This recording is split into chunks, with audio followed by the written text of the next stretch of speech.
that. So as you're doing the 20-minute water, back and forth,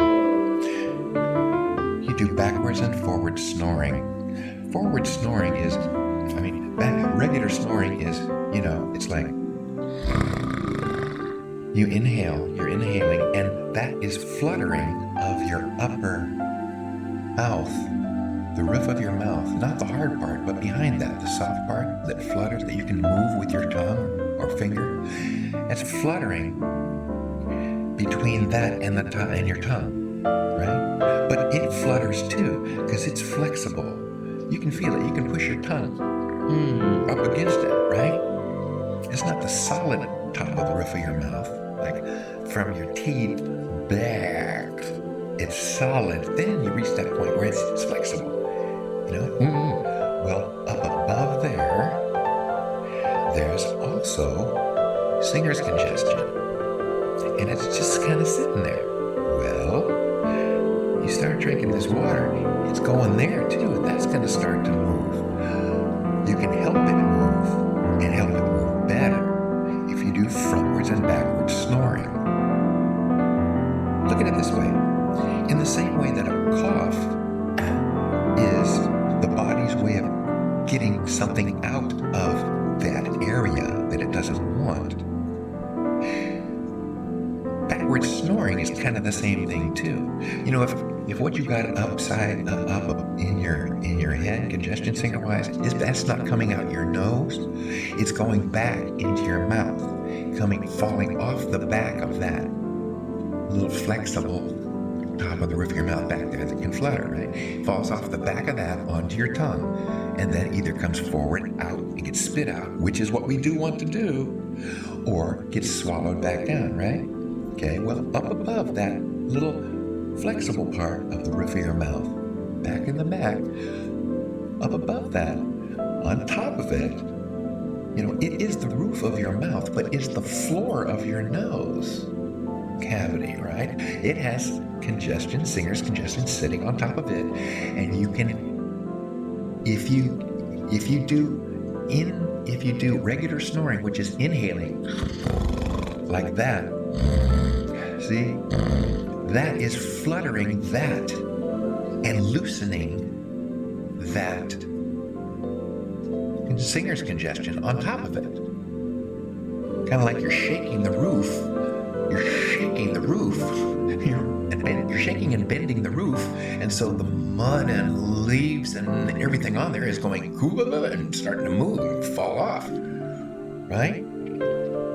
It's like painting on a piece of plastic wrap. Then after it dries, you take the plastic. It was hanging on the wall. You take the plastic wrap off, and yeah, it's kind of stiff from the paint. But as soon as you go, the paint comes right off, right? So that singer's congestion on top of the roof of the mouth, on top of the roof of the mouth, the floor of the nose cavity, that stuff starts to move off and starts to flutter as you flutter it with the with the regular snoring. Well, regular snoring is inhaling. Backward snoring is exhaling. Just make the air go the other way. It's another kind of flutter of that same area, and it loosens the stuff even better. See? So, frontwards and backwards snoring, fluttering that area, loosening that head congestion, it starts to flow because the water is getting underneath it, starting to flow it. And you going like that, that's kind of a cough of your nasal area to expel something. It pulls it back in to the throat where, like the cough kicks it out of the chest area, right, into the throat. So the backward snoring is kind of that thing that the body can use to expel. Frontward snoring is a way to do it too. It's just going the other way.